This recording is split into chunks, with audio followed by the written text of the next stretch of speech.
Lalo kayang mainis dito si Joe Enjoyer, basher, hater.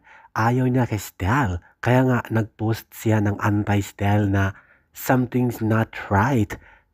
Ayaw niya, against siya kung bakit naging model itong si Stella Hero sa Versace fragrance. Kaya naman tinulugsa siya at sinugod siya ng mga fans ni Stella Hero at 18.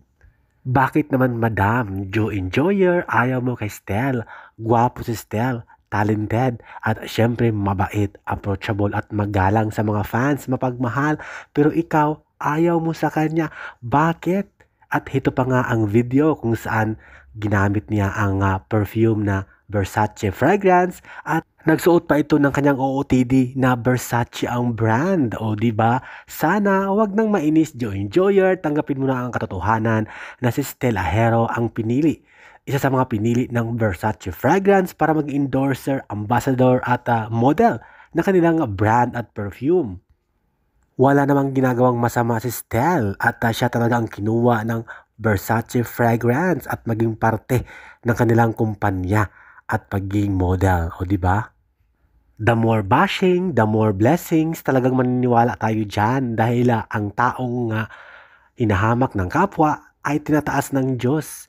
Yan po ang katotohanan sa ngayon at habang buhay po yan.